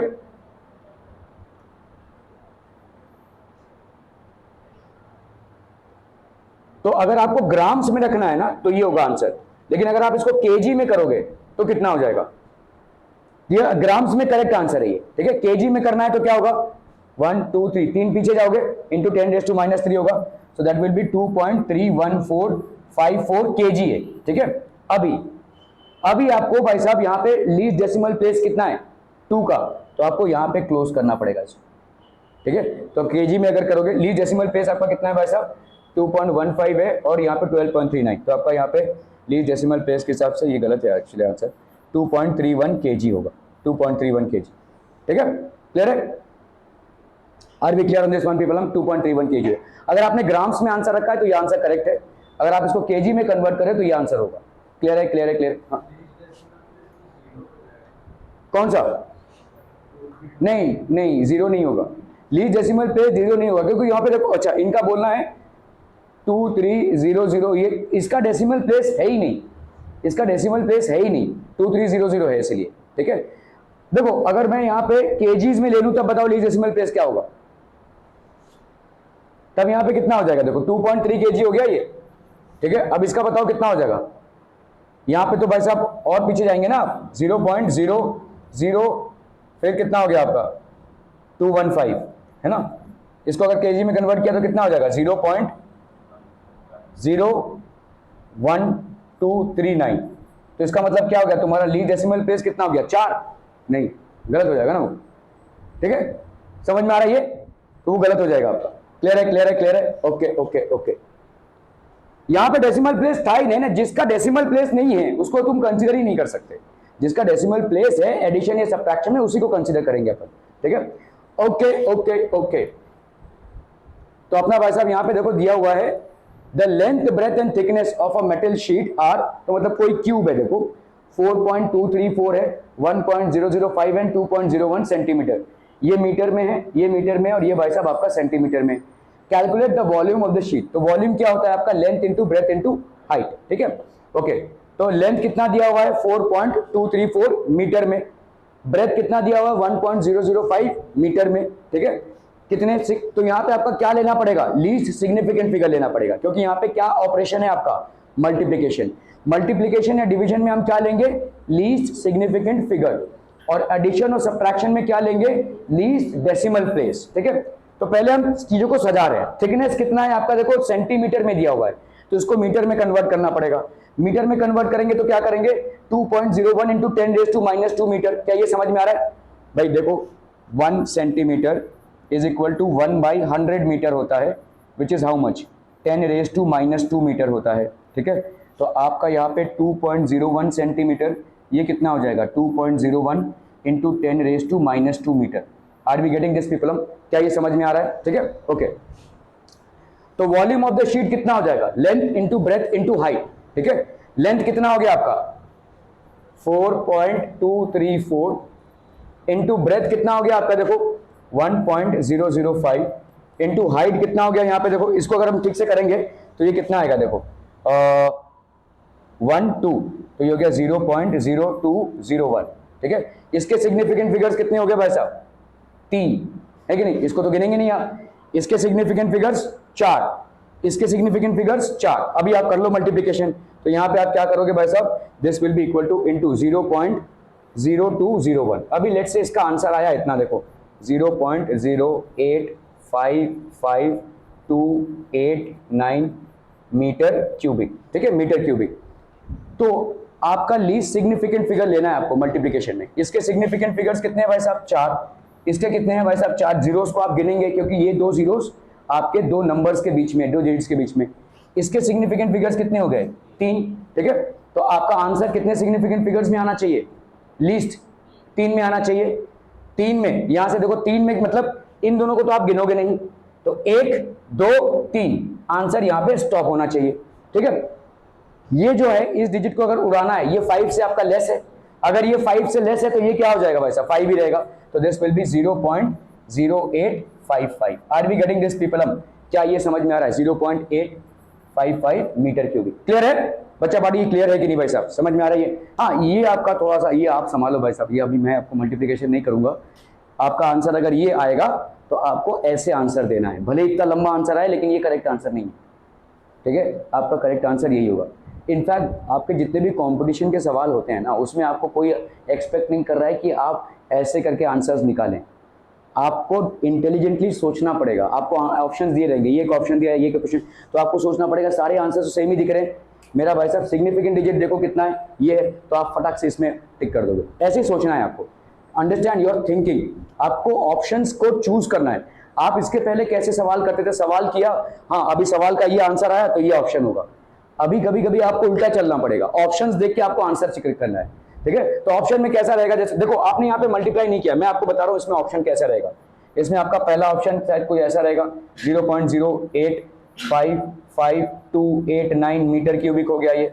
ठीक है, 0.0855 मीटर क्यूबिक हो गया, 0.08553 मीटर क्यूबिक हो गया ये। ठीक है, 0.855, ठीक है, 8 और इसको 9 कर दिया, चलो मीटर क्यूबिक। तो अभी आपको देखना है कि भाई साहब सारे आंसर्स तो एक तरीके के दिख रहे हैं, तो मतलब ये आंसर तो करेक्ट है। अभी मुझे सिग्निफिकेंट फिगर्स पे खेलना है। सिग्निफिकेंट फिगर्स पे खेलना है मतलब यहाँ पे मुझे देखना है कि भाई साहब इसके तो 4 सिग्निफिकेंट फिगर है, इसके भी 4 है, इसके 3 है, तो मुझे 3 पे स्टॉप होना है। मतलब ये वाला नंबर ले लो और 3 पे स्टॉप करो तो आपका ये वाला नंबर आ जाएगा भाई साहब। ठीक है, so what will be the correct answer for you, this would be the correct answer. ठीक है, that is how you will have to decide on the answer. Okay okay okay, ये आपका छोटा सा नन्हा सा क्या रहेगा, प्यारा सा होमवर्क। ठीक है, ये आपके है भाई साहब 31st पेज पे, ये आपका रहेगा भाई साहब होमवर्क। मैं जो आपको पीडीएफ भेजूंगा तो देख लीजिएगा उसको। ठीक है, ओके। क्या सर अभी से होमवर्क स्टार्ट कर रहे हो, अभी हमारे खेलने कूदने के दिन हैं। अच्छा जी, चलिए ओके। अभी हम आएंगे, बात करेंगे एरर्स ऑफ मेजरमेंट। देखो मैं अगर आपको एक स्केल दूं ना और बोलूं कि इस बॉक्स का लेंथ मुझे मेजर करके दो और मैं पास कर दूं, इनसे पूरा घूमकर मेरे तक आए, आप सब इसका मेजरमेंट लेंगे, आप देखेंगे सबका आंसर अलग अलग है। ठीक है, आंसर अलग अलग है मतलब ये नहीं कि बहुत ज़्यादा डिफरेंस होगा। समझ लीजिए भाई साहब मयूरेश ने मेजर किया तो उसको मेजरमेंट आया 5.01। ठीक है, लेट्स से इसके बाद अमय ने मेजर किया, उनको आंसर आएगा 5.001। ठीक है, उसके बाद भाई साहब पुरुषोत्तम ने मेजर किया तो वो उसको आंसर आएगा 5.09। ऐसा कुछ आता रहेगा, 5.02 ऐसा आपको दिखेगा। ये ऐसे डिफरेंसेस इन आंसर्स क्यों दिखेंगे, ये ह्यूमन है। एक तो हो सकता है भाई साहब जिस स्केल को आप यूज कर रहे हो, चलिए अगर मैं बोल दूं ना कि सब अपना अपना स्केल यूज करो तब और ज्यादा डिफरेंस आंसर आएगा। अगर मैंने आपको अपना स्केल दिया और आपको मेजरमेंट लेने बोला तो आपको ये अलग अलग आंसर्स क्यों आ रहे हैं, क्योंकि हर एक का देखने का कैपेसिटी अलग अलग है। ठीक है, हर एक का जो देखने का कैपेसिटी है वो अलग अलग, सबकी दृष्टि एक ही है क्या, नहीं, सबके सेंस ऑफ परसेप्शन अलग अलग है। ठीक है, तो ये ह्यूमन एरर है।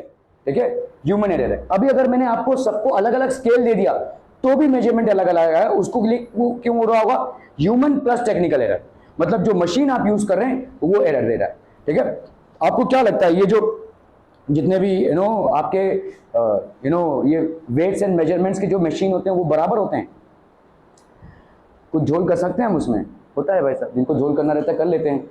ये रिक्शे वालों का जो मीटर होता है या टैक्सी वालों का मीटर होता है बराबर होता है, जिनको झोल करना होता है वो कर लेते हैं, है ना। तो ये सारे रीडिंग्स हैं, हाँ ठीक है, एक अंदाजन आपका है, लेकिन आपका जहाँ पे झोल करना रहेगा वो हो ही जाएगा। तो आपके मशीनरी में कभी कभी डिफेक्ट्स होते हैं, जो मशीन या टूल आप यूज कर रहे हैं उसमें भी कभी कभी डिफेक्ट्स होते हैं, तो इसको अपन क्या बोलते हैं, एरर्स ऑफ मेजरमेंट। फिजिक्स जो है वो बहुत प्रिसाइज साइंस है, उसमें आप थोड़ा भी एरर नहीं रख सकते। और आप बोलेंगे भाई साहब एरर तो होगा, ह्यूमन एरर होगा या मशीन का एरर होगा, तो उस एरर का एक स्कोप होगा जिसको आपको कंसिडरेशन में लेना है। समझ में आ रहा है ये, ठीक है, उस एरर का स्कोप होगा जिसको आपको कंसिडरेशन में लेना है। ठीक है, so the measuring process is essentially a process of comparison. तो इसीलिए आप देखोगे, आप जितने भी आपके एक्सपेरिमेंट्स होंगे ना, जब आपका क्लास स्कूल चालू होगा तो जितने भी आपके एक्सपेरिमेंट्स होंगे उन सारे एक्सपेरिमेंट्स में आपको एक ही एक्सपेरिमेंट को परफॉर्म करने बोला जाएगा और अलग अलग रीडिंग लेनी बोली जाएगी, और आपको वाकई में अलग अलग रीडिंग आएगी एक ही एक्सपेरिमेंट का, एक ही सेटअप में आपको अलग अलग रीडिंग आएगा। ये इसलिए बोला जा रहा है क्योंकि आपका एरर्स है, ये होगा ही, कोई ऐसा चैंपियन नहीं है जो उसका पहली बार में एकदम सही आया गया, तो ऐसा होगा ही, देयर विल बी एरर्स, ठीक है, there will be different readings. एक ही एक्सपेरिमेंट के जब आप रीडिंग्स दे रहे हो तो आपको डिफरेंट रीडिंग्स आएंगे। तो हर समय देखना, आप जब एक्सपेरिमेंट्स होंगे आपके, उसमें ना ऐसा मतलब आपका बुक रहेगा, उसमें आपको 5 रीडिंग नोट करने। आप सोचोगे भाई साहब एक ही एक्सपेरिमेंट है, 5 बार क्यों करूं मैं, लेकिन वही नियम है फिजिक्स का, you will have to take 5 readings, क्योंकि वही आपके एरर को, स्कोप को आइडेंटिफाई करता है, ठीक है। Okay, the measuring process is essentially a process of comparison. ये भाई साहब किस टाइप का प्रोसेस है, कंपैरिजन का प्रोसेस है। In spite of our best effort the measured value of a quantity is always somewhat different from its actual value. तो ये हमेशा एक्चुअल वैल्यू से थोड़ा डिफरेंट रहेगा। जैसे समझो कि इस बॉक्स का लेंथ जो है प्रिसाइसली कितना है, 5.01 है, ठीक है, 5.01 है। आपको अलग अलग रीडिंग्स आएंगी, कहीं पे आपको 5.012 मिल रहा है, कहीं पे आपको 5.013 मिल रहा है, कहीं पे आपको 5.0115 मिल रहा है, ऐसा मिलेगा, ठीक है। इस तरह के मतलब आप आजू बाजू ही भटकेंगे, एकदम प्रिसाइज नहीं आएगा, ठीक है, और हो सकता है आ भी जाए, ठीक है। तो ये है आपका, ठीक है।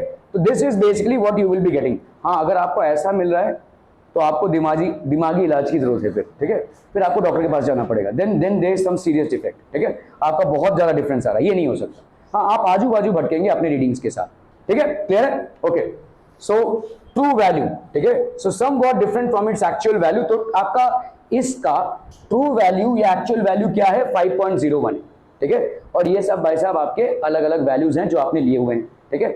The difference in the true value is called the error of the measurement. तो ये आपका एरर ऑफ द मेजरमेंट हो गया। इन दोनों के बीच में जो डिफरेंस आ रहा है, या इन दोनों के बीच में जो डिफरेंस आ रहा है, वो उस मेजरमेंट का एरर है।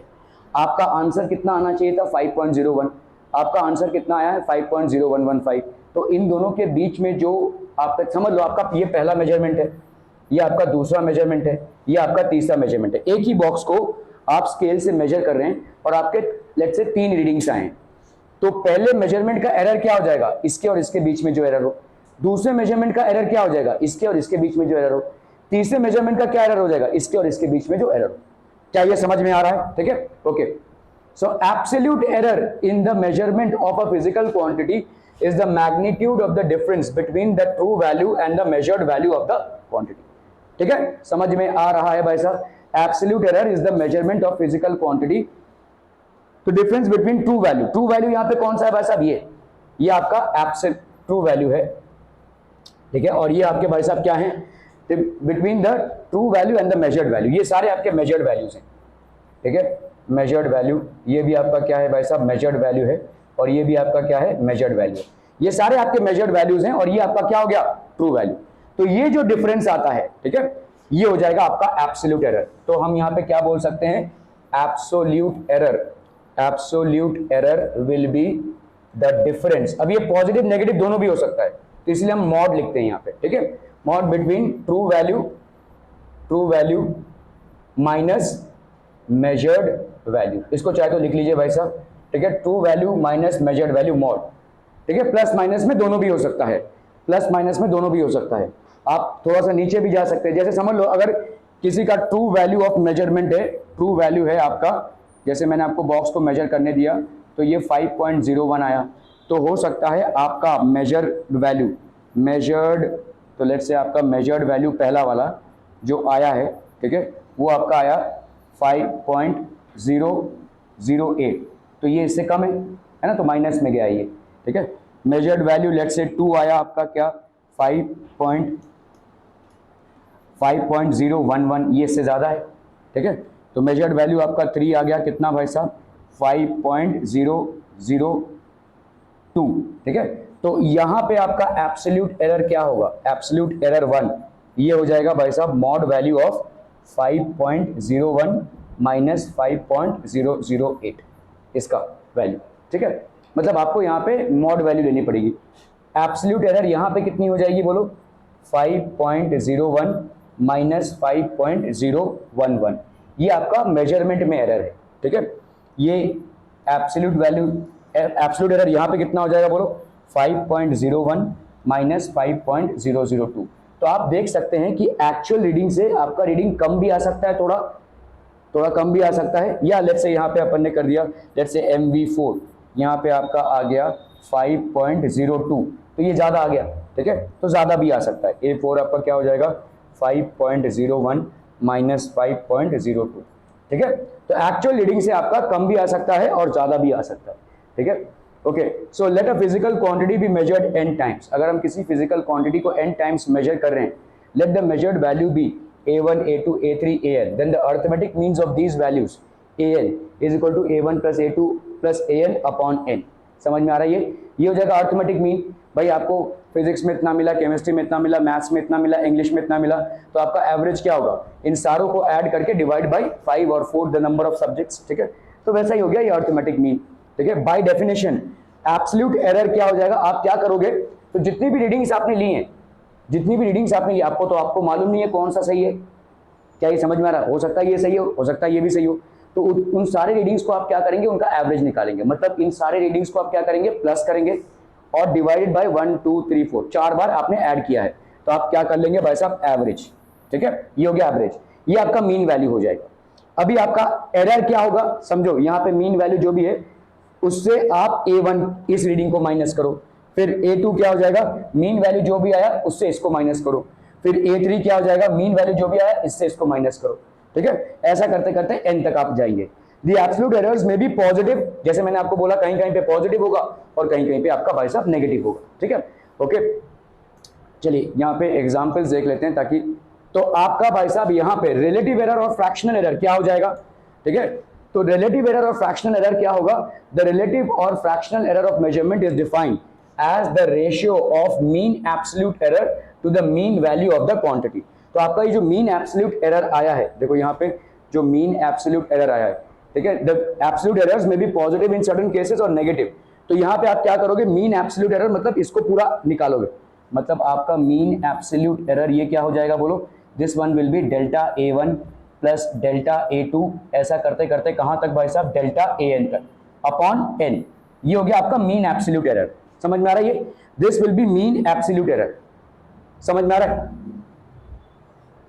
देखो भाई साहब आपका कोई A1 रीडिंग है, A2 रीडिंग है, A3 रीडिंग है, A4 रीडिंग है, ऐसा करते करते आपने n टाइम्स कोई रीडिंग ली है, ठीक है। तो पहला आपका भाई साहब मीन ऑफ क्या आएगा, आपका पहला है क्या, ठीक है, व्हाट इज, तो mean, the arithmetic mean of these values. तो आपका अर्थमेटिक मीन कितना हो जाएगा, AM की वैल्यू हो जाएगी A1 plus A2 plus AN upon n, ये हो गया आपका मीन, ठीक है, क्लियर है।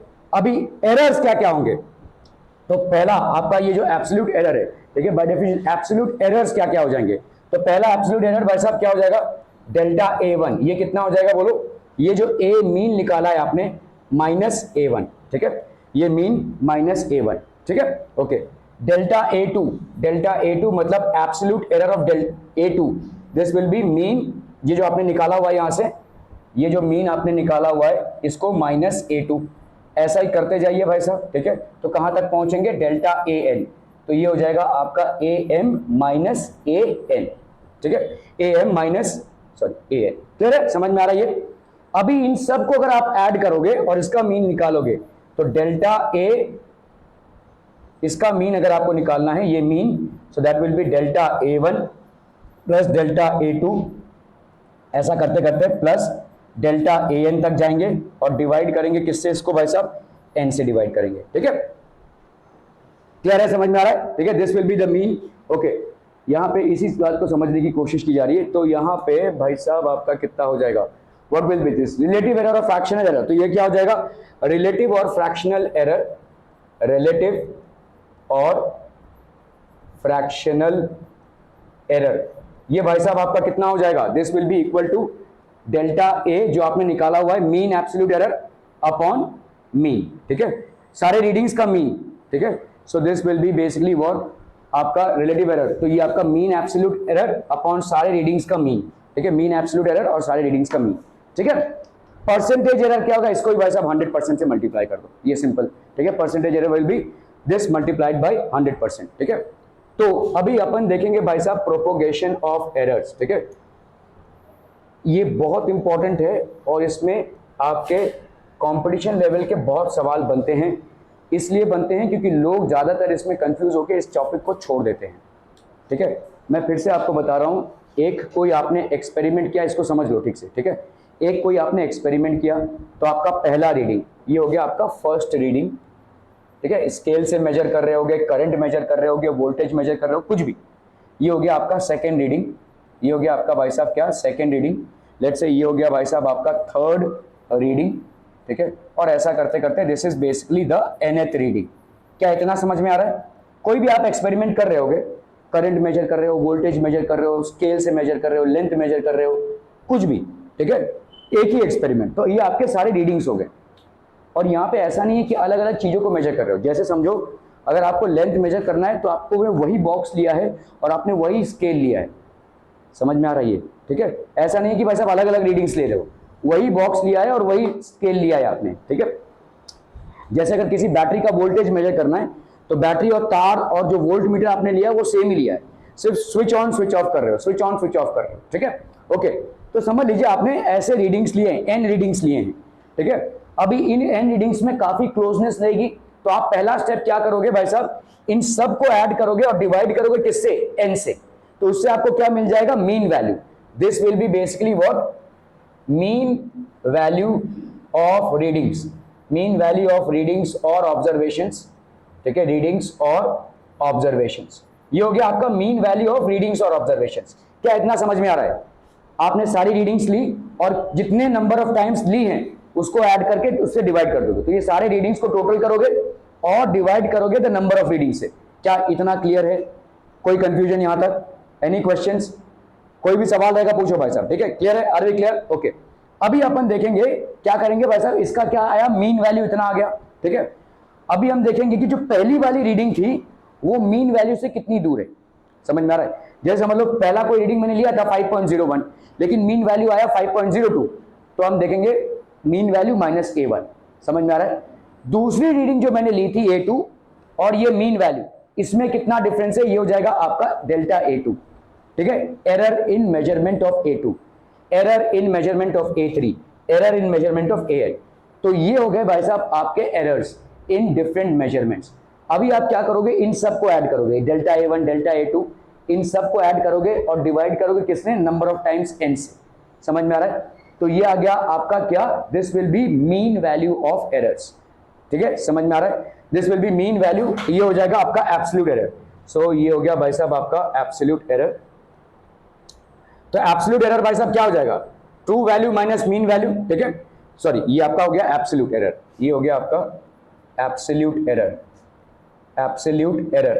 तो यहां पे ये सारे आपके एब्सोल्यूट एरर्स हो गए, तो ये वाला क्या हो जाएगा, this will B mean absolute error, this will B mean absolute error. क्या ये समझ में आ रहा है भाई साहब, मीन एब्सोल्यूट एरर?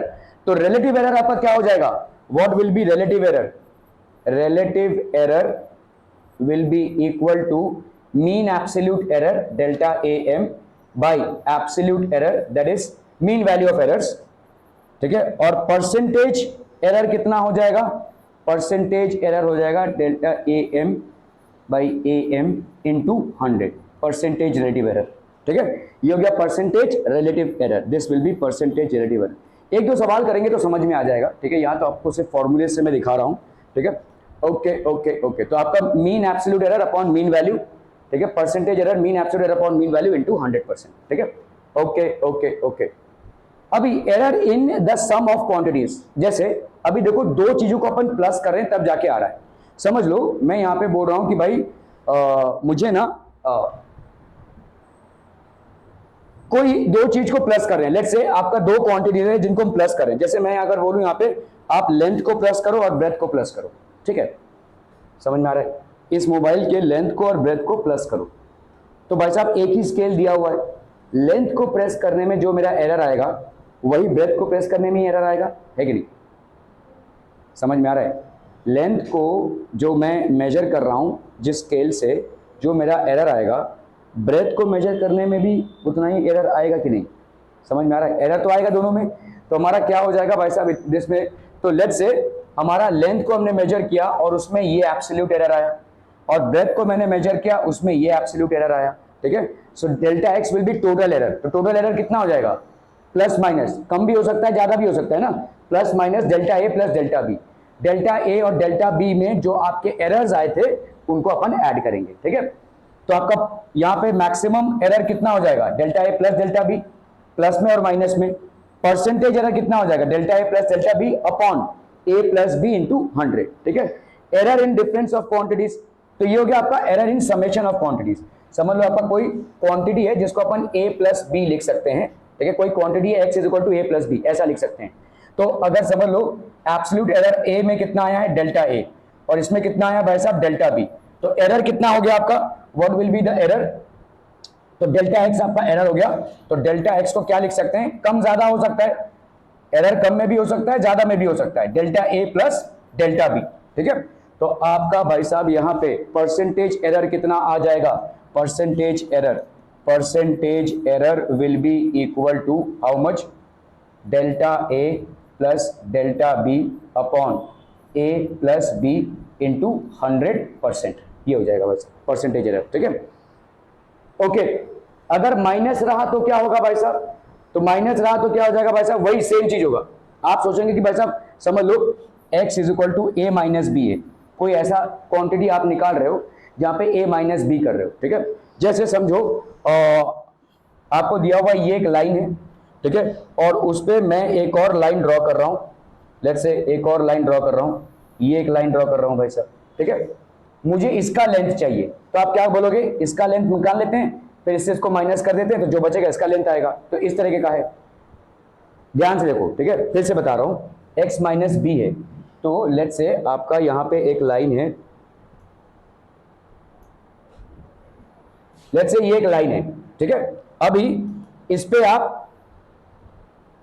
आप एक और लाइन ड्रॉ कर रहे हो, ठीक है। मुझे यहां से यहां तक का लेंथ चाहिए, ठीक है।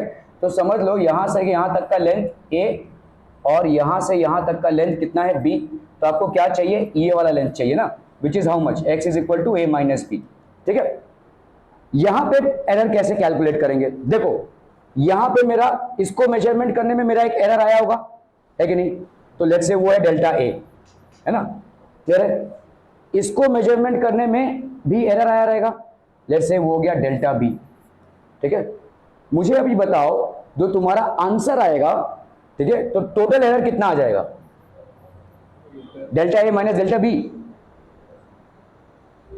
a प्लस बी आ जाएगा। क्या ये समझ में आ रहा है? क्यों आएगा? क्या ये समझ में आ रहा है? देखो ये भले ही a माइनस बी है, लेकिन तुम्हारा जो एरर आएगा बच्चा पार्टी, वो क्या होगा? इसमें जितना किया और इसमें जितना किया, टोटल एरर हो गया ना ये, delta a plus delta b. क्या ये समझ में आ रहा है? इस ऑपरेशन को मत देखो, आप समझिए, दिमाग लगाइए। यहां पे आपका कितना एरर आया होगा? डेल्टा a, आपके मशीन की वजह से हो, आपके आईलेंस की वजह से हो, जो भी हो, आपका डेल्टा a का एरर आ रहा था। यहां पे कितना एरर आया है? Delta b। तो टोटल एरर कितना आ जाएगा? Delta a plus delta b, despite the fact that it is x is equal to a minus b, ठीक है। क्लियर है? क्लियर है? क्लियर है? ओके। तो अभी हम यहाँ पे अगर एरर निकालने की कोशिश करेंगे तो कितना हो जाएगा? देखो यहाँ पे आपका परसेंटेज एरर कितना आया था? This upon a plus b. यहाँ पे आपका परसेंटेज एरर कितना आएगा? तो आपका एरर तो उतना ही है, delta a plus delta b, लेकिन यहाँ पे आपका x मतलब हो जाएगा a माइनस बी इंटू 100। क्या ये समझ में आ रहा है भाई साहब? ठीक है। तो चाहे आप दो क्वांटिटीज को ऐड कर रहे हो, चाहे आप दो क्वांटिटीज को सब्ट्रैक्ट कर रहे हो, आपका जो एरर आएगा वो हमेशा दो क्वांटिटीज के एरर का सम होगा। समझ में आ रहा है? Irrespective of whether you are adding two quantities और subtracting two quantities, your total error will always be the addition of the common errors that are there. ठीक है, क्या ये समझ में आ रहा है भाई साहब? Are we clear? तो ये हो जाएगा आपका percentage error, propagation of errors. Okay, अभी हम आते हैं भाई साहब एरर इन प्रोडक्ट। ठीक है, एरर इन प्रोडक्ट। अभी जैसे समझो एक क्वांटिटी है x is equal to a into b. ठीक है, कोई ऐसी क्वांटिटी है, जैसे समझ लो आप एरिया निकाल रहे हैं किसी क्वांटिटी का। ठीक है, तो एरिया क्या होगा भाई साहब आपका? समझ लो इसका मैं एरिया निकाल रहा हूं, तो क्या हो जाएगा भाई साहब? लेंथ इंटू ब्रेथ, ये होगा एरिया। ठीक है, लेंथ इंटू ब्रेथ मेरा एरिया हो गया। ओके, अभी अगर मैं एरिया निकाल रहा हूं तो मेरे ए में क्या एरर आ रहा है, ए के रीडिंग में मैं डेल्टा ए का एरर क्रिएट कर रहा हूं और बी के रीडिंग में मैं डेल्टा बी का रीडिंग क्रिएट कर रहा हूं, एरर क्रिएट कर रहा हूं। ठीक है, तो आपका यहाँ पे अगर मेरे को पूछा जाए तो what will be the error, तो यहाँ पे फ्रैक्शनल एरर कितना हो जाएगा, delta x by x will be equal to delta A by A plus delta B by b. भाई ये होगा, अब इसको समझो। ठीक है, देखो मेरे इसमें कितना फ्रैक्शनल एरर है, डेल्टा ए बाई ए, इसमें मेरा कितना फ्रैक्शनल एरर हुआ है, डेल्टा बी बाई बी, तो मेरा इसमें कितना टोटल में कितना फ्रैक्शनल एरर हो जाएगा, delta A by A plus delta B by B. ठीक है, क्लियर है? ओके, अभी आते हैं भाई साहब, डिवीजन ऑफ क्वांटिटीज रहेगा तो भी सेम होगा। मतलब अगर डिवीजन ऑफ क्वांटिटीज है, मतलब समझ लो अगर क्वांटिटी क्या है, ए बाई बी है, तो भी आपका delta x by x will be equal to plus minus delta A by A plus delta B by b, आपका ऐसे आएगा। ठीक है, क्लियर है? अगर रेस टू है, जैसे अगर समझ लो आपका x is equal to A raise to N है upon B raise to M है, तो यहाँ पे कितना आ जाएगा बोलो, delta x by x will be equal to plus minus N delta A by A plus M delta B by B. ठीक है, चलिए इसको ना चाहे तो लिख लीजिए पहले शुरुआती तौर पे। तो अगर आपका एडिशन है, एडिशन है, समझ लो कोई आपकी फिजिकल क्वांटिटी है, x is equal to a plus b है, और यहाँ पे एरर्स कितने आ रहे हैं आपके, एरर्स आ रहे हैं for measurement of A, measurement of A में आ रहा है आपका डेल्टा ए और मेजरमेंट ऑफ बी में आता है आपका डेल्टा बी। ठीक है, तो x is equal to a plus b है, तो यहाँ पे रिलेटिव एरर या फ्रैक्शनल एरर क्या हो जाएगा, x अपॉन x कितना हो जाएगा बोलो, तो यहाँ पे आपका percentage error will be equal to x, sorry delta x upon x into 100 बोल सकते हैं अपन। ठीक है, तो रिलेटिव या फंक्शनल एरर आपका यहाँ पे कितना, देखो हमने कैलकुलेट किया था, यहाँ पे कितना था भाई साहब आपका delta a plus delta b। ठीक है, so this will be equal to, या अपन अगर फ्रैक्शनल एरर देखते हैं यहाँ पे, फ्रैक्शनल एरर, चलिए परसेंटेज ना डाल के अपन यहाँ पे फ्रैक्शनल एरर बोलते हैं। ठीक है, तो फ्रैक्शनल एरर यहाँ पे भाई साहब कितनी हो जाएगी, delta x by x which will be equal to how much, delta a plus delta b upon a plus b, ये हो जाएगा आपका फ्रैक्शनल एरर। ठीक है, अगर आपका सब्ट्रैक्शन है बच्चा party, subtraction, so let's say you have subtraction, subtraction में क्या है आपका, let's say x is equal to a minus b है, तो आपका फ्रैक्शनल एरर क्या हो जाएगा, fractional error will be equal to delta x by x, so that will be how much, ये भी होगा आपका क्या, delta a plus delta b upon a plus b. ठीक है, क्लियर है? अगर आपका है भाई साहब मल्टीप्लीकेशन, तो लेट्स से है आपका यहाँ पे मल्टीप्लीकेशन, मल्टीप्लीकेशन, तो आपका x is equal to a b है। ठीक है, x is equal to a b है मल्टीप्लीकेशन में, तो यहाँ पे क्या हो जाएगा बोलो, this will be delta x fractional error, that is fractional error, fractional error हो जाएगा आपका कितना, delta x by x, that will be how much, delta a by A plus minus delta b by b, ये हो जाएगा भाई साहब आपका। ठीक है, या तो अपन इसको ऐसे भी लिख सकते हैं, प्लस माइनस ये प्लस। ठीक है, और अगर आपका डिवीजन है, तो लेट्स से अगर आपका भाई साहब यहाँ पे डिवीजन, डिवीजन में क्या हो जाएगा भाई साहब, division let's say x is equal to A by B है, तो फ्रैक्शनल एरर क्या होगा, what will be the fractional error, तो fractional error delta x by x will be equal to plus minus delta a by A plus delta b by b, ये हो जाएगा आपका fractional error इस।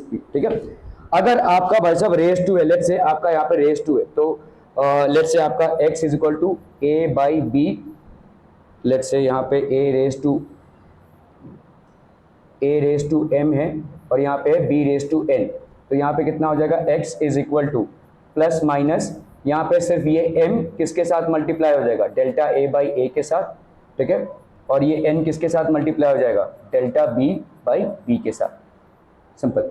ठीक है, जैसे है आपका यहाँ पे मल्टीप्लिकेशन में रेस टू, लेट्स से अगर आपका मल्टीप्लिकेशन ऐसा हो रेस टू, सो ठीक है, आपका यहाँ पे x is equal to a raise to m into b raise to n है, तो फ्रैक्शनल एरर यहाँ पे भी ये क्या हो जाएगा भाई साहब, fractional error, this will B fractional error, ठीक है। यहाँ पे फ्रैक्शनल एरर कितना हो जाएगा भाई साहब, fractional error that is delta x by x will be equal to plus minus m into delta a by A plus sorry plus plus plus n into delta b by B, ठीक है। ये आपके भाई साहब errors का propagation है, चाहे तो उसको लिख लीजिए, बहुत इंपॉर्टेंट है, या तो एक काम करो मैं भेज दूंगा इसको, नोट्स में रहने दो, ठीक है। ओके चलिए यहाँ पे कुछ एग्जांपल्स देख लेते हैं ताकि आपको भाई साहब ये क्लियर हो जाए, ठीक है। आपने यहाँ पे कोई रीडिंग ली है, देखो, ठीक है, एक ही चीज की रीडिंग ली है, ठीक है, ऑब्जर्वेशन किया हुआ है, तो यहाँ पे रीडिंग ली हुई है आपने, एक्सपेरिमेंट गेव द वैल्यूज 1.29 आया, दूसरी रीडिंग में 1.33, 1.34, ऐसा करते करते भाई साहब 1.33 तक रीडिंग आया। कैलकुलेट द मीन वैल्यू, आपको मीन वैल्यू कैलकुलेट करना है, तो क्या हो जाएगा बोलो, मीन वैल्यू, इन सबको ऐड करेंगे और डिवाइड कर देंगे नंबर ऑफ रीडिंग से, तो ये हो गया आपका 1 2 3 4 5 6 7 8, डिवाइड कर दिया 8 से, तो आपका कितना आ गया 1.3275। अभी आपको देखना है भाई साहब, आपने एडिशन किया है, तो एडिशन में क्या कंसीडर करते हो, लीस्ट डेसिमल प्लेस, सब रीडिंग्स में लीस्ट डेसिमल प्लेस क्या है 2, तो आपका आंसर यहाँ पे क्या हो जाएगा, यहाँ पे राउंड ऑफ करना पड़ेगा आपको, है ना, तो ये पे 7 है, तो यहाँ पे क्या हो जाएगा 1.33, क्या ये समझ में आ रहा है, ये हो गया आपका मीन, ठीक है। ओके अभी पहली रीडिंग की बात करते हैं, तो आपका एरर कितना है पहली रीडिंग में, देखो 1.33 आपका मीन आया है, 1.33 माइनस 1.29 ये आपका पहला रीडिंग है, देखो कितना गया 1.29, तो 1.33 माइनस 1.29 कितना आ गया 0.04, ठीक है। दूसरी रीडिंग में आपका एरर कितना आ गया 1.33 माइनस 1.33 ये कितना हो गया 0। तीसरी रीडिंग में कितना आ गया 1.33 माइनस 1.34 ये कितना आ गया माइनस 0.01, माइनस 0.01, ठीक है। x4 में कितना हो गया भाई साहब माइनस 0.02। अभी इन सबको आप क्या करोगे, मीन एब्सोल्यूट एरर अगर आप निकालोगे तो इन सबको ऐड करना पड़ेगा, ठीक है, इन सबको अपन ऐड करेंगे, तो जैसा जैसा है वैसा ही, देखो 0.04 0.00, यहाँ पे आप माइनस को नहीं कंसिडर करेंगे, सिर्फ प्लस को ही कंसिडर करेंगे, तो यहाँ पे आपका 0.01 इन सबको आपने ऐड कर दिया, ठीक है, और डिवाइड किया 8 से, तो आपका कितना आ गया 0.02, ठीक है। तो रिलेटिव एरर कितना हो गया आपका plus minus delta x by x that is 0.02 upon ये जो मीन है आपका कितना 1.33, तो ये आपने किया तो इतना आ गया आपका, देखो 0.0015, तो ये हो गया अप्रोक्सीमेटली। अभी फिर से आपको देखो यहाँ पे आप डिवीजन कर रहे हो, डिवीजन में आपका क्या हो जाएगा, लीस्ट सिग्निफिकेंट फिगर आना चाहिए, लीस्ट सिग्निफिकेंट फिगर आपका कितना है यहाँ पे 1, यहाँ पे कितना है 3, तो आपका आंसर भी लीस्ट सिग्निफिकेंट फिगर 1 में आना चाहिए। हालांकि आपका आंसर इतना आया है लेकिन इसको राउंड ऑफ करना पड़ेगा एक सिग्निफिकेंट फिगर के लिए, तो क्योंकि यहाँ पे 5 है तो दिस, और ये क्या है आपका ऑड है तो एक बढ़ गया, देखो 2 हो गया, सारी चीजों को आप अप्लाई कर रहे हो, ठीक है। तो आपका परसेंटेज अगर क्या होगा इसको मल्टीप्लाई कर दो तो आपका आ गया 1.5%, ठीक है। क्लियर है, are we clear on this one people, okay. चलिए यहाँ पे देखो एक सवाल दिया हुआ है आपको, a physical parameter A can be determined, एक फिजिकल पैरामीटर है ए, ठीक है, जिसको अपन क्या लिख रहे हैं b raise to alpha c raise to beta upon d raise to gamma and e raise to delta, ऐसे लिखा है। एक कोई फिजिकल पैरामीटर है जिसको हम मेजर कर रहे हैं, और यहाँ पे maximum errors in the measure of BCD, तो क्या है भाई साहब b का मैक्सिमम एरर कितना है B1%, ठीक है, आपका c का मैक्सिमम एरर कितना है C1%, d को मेजर करने में मैक्सिमम एरर कितना है D1%, और e को मेजर करने में मैक्सिमम एरर कितना आया है E1%। Then find the maximum error in the value of a to be determined, ठीक है। तो मैक्सिमम एरर a का क्या आ जाएगा, समझ लो डेल्टा a है, ये एरर है, अपॉन a इंटू 100, है ना भाई साहब, इंटू 100%। इसका मतलब क्या होगा, जैसे आपने देखा, अभी देखा, देखो हमने यहाँ पे मल्टीप्लीकेशन देखा ना, तो आपका अगर a रेज टू m और b रेज टू n होता है तो डेल्टा x बाई दिस ये कितना होगा plus minus m delta a by a n delta b by b, ठीक है। तो यहाँ पे भी वही करना पड़ेगा, देखो, ठीक है।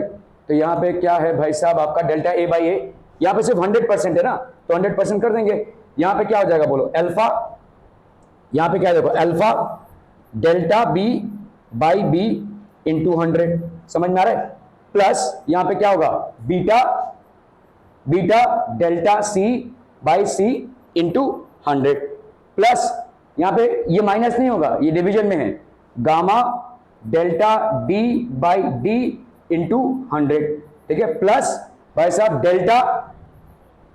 Delta E by E into 100। समझ में आ रहा है? हमने यहाँ पे 100 किया है तो इसलिए सबको 100 से मल्टीप्लाई किया है।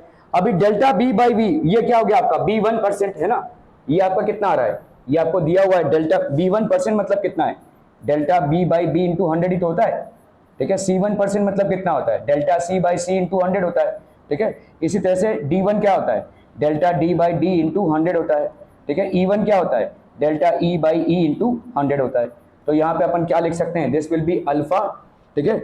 अल्फा ये हो गया भाई साहब आपका कितना B1, beta C1 plus gamma D1 plus delta E1, ठीक है। ये हो गया आपका परसेंटेज, ये हो गया आपका परसेंटेज। क्या ये समझ में आ रहा है भाई साहब, आर वी क्लियर, ठीक है। ओके ओके ओके, चलो यहां पे दिया हुआ है भाई साहब आपका relative density of material of a body is found by weighing it first in air and then in water.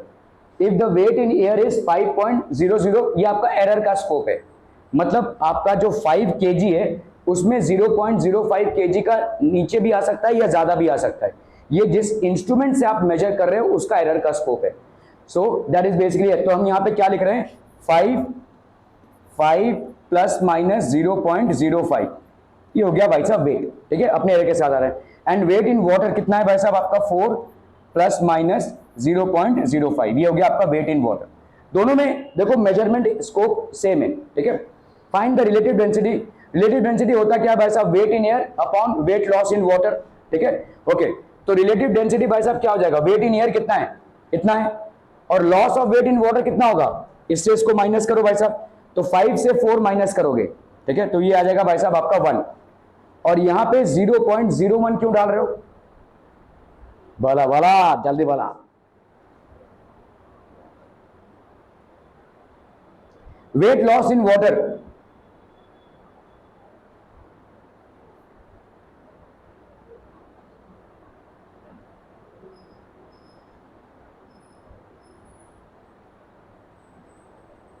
With maximum possible percentage error, यहां पे कितना आ जाएगा बोल दो, यहां पे 0, ये आपका कितना आ गया 1, ठीक है। एक्चुअली यहां पे 0.05 ही होगा, ये गलत दिया हुआ है,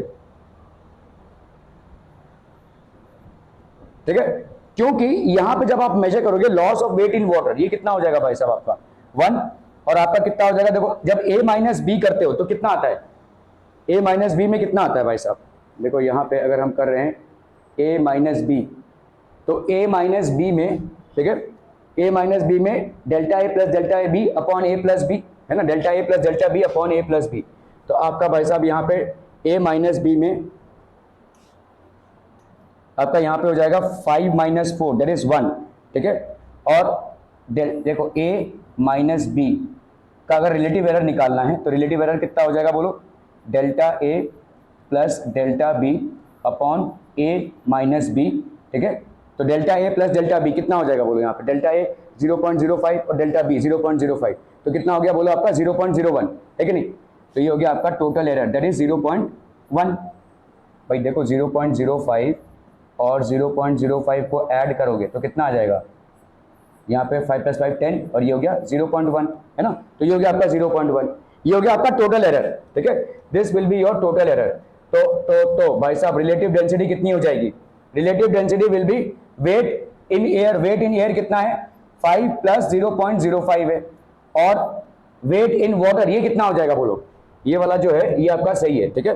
तो यहाँ पे देखो वेट इन वाटर क्या हो जाएगा, अगर मैं a माइनस बी कर रहा हूं that is 5 plus 0.05 minus 4 plus 0.05, तो अपना जो एक्चुअल रीडिंग है उसमें से 1 आ जाएगा, लेकिन दोनों का एरर प्लस हो जाएगा ना, दोनों का एरर है, इसमें 0.05 का एरर, इसमें 0.05 का एरर, तो दोनों के रीडिंग में टोटल एरर कितना आ जाएगा, तो ये आ जाएगा भाई साहब 0.1। यही आपने देखा ना भाई साहब, अगर a माइनस बी है तो भी इसका जो एरर आएगा वो क्या होगा, delta a plus delta b, वही अपन कर रहे हैं यहाँ पे। टोटल एरर कितना आ जाएगा 0.5 प्लस 0.05, तो ये हो गया टोटल एरर, हालांकि 5 माइनस 4 अपन 1 कर रहे हैं। तो आपका weight in air upon weight in water ये कितना हो गया 1 प्लस 0.1, समझ में आ रहा है, 1 प्लस 0.1, ठीक है। Okay, now relative density with maximum possible error, तो maximum possible error relative density का कितना हो जाएगा, देखो यहाँ पे हो जाएगा 5 अपॉन ये जो 1 है 5 अपॉन 1 ये, ठीक है, और प्लस माइनस यहाँ पे हम मैक्सिमम पॉसिबल एरर कितना हो जाएगा, देखो 0.05 अपॉन, तो यहाँ पे क्या कर रहे हैं देखो डेल्टा ए, यहाँ पे हम ये कर रहे हैं देखो ए डेल्टा एक्स बाई एक्स कर रहे हैं, ठीक है, तो ये कितना होगा बोलो, delta A by A plus delta B by b, और जो आपका भाई साहब एक्स है तो यहाँ पे आपका 5, ठीक है, ये तो रहेगा ही 5 अपॉन 1 तो रहेगा, ये कॉमन है, प्लस माइनस यहाँ पे कितना हो जाएगा डेल्टा ए कितना है 0.05, ठीक है, तो ये 0.05 अपॉन अपॉन अपॉन 0.05 है अपॉन कितना है भाई साहब 5 से आ रहा है ना ये, ठीक है, ये कंपैरेटिव एरर हो गया, प्लस ये 0.1 है और ये किसने से आ रहा है भाई साहब 1 से, समझ में आ रहा है इन दोनों का, ठीक है, तो 0.05 आ रहा है भाई साहब 5 से और 0.1 आ रहा है भाई साहब इस 1 से, तो 5/1 प्लस दिस, ठीक है, सो दैट विल बी इनटू 100, तो यहाँ पे आ गया कितना 5 प्लस माइनस यहाँ पे 0.05/5 कितना आ गया भाई साहब आपका, दिस विल बी 0.01, ठीक है, और यहाँ पे आ गया भाई साहब कितना, दिस विल बी 0.1 इंटू 100, ठीक है, तो इसको 100 करेंगे तो यहाँ पे कितना आ जाएगा, देखो 0.01 को 100 से मल्टीप्लाई किया तो 1 आ गया, 0.1 को 100 से मल्टीप्लाई किया तो 10 आ गया, तो ये हो गया आपका परसेंट, ठीक है, तो ये हो गया 5.0 प्लस माइनस दिस, तो that will B 5 plus minus 11%, हाँ 11%, ठीक है, 5 प्लस माइनस 11%, 11% का भाई साहब ऊपर नीचे हो सकता है इस रीडिंग में, ठीक है, ओके।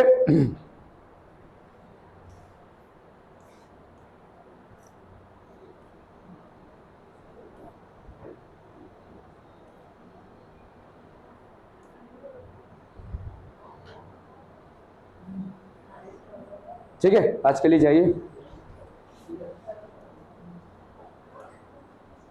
ये एरर्स वाला अगर कॉन्सेप्ट नहीं समझ में आया है तो फिर से मैं समझाऊंगा कल।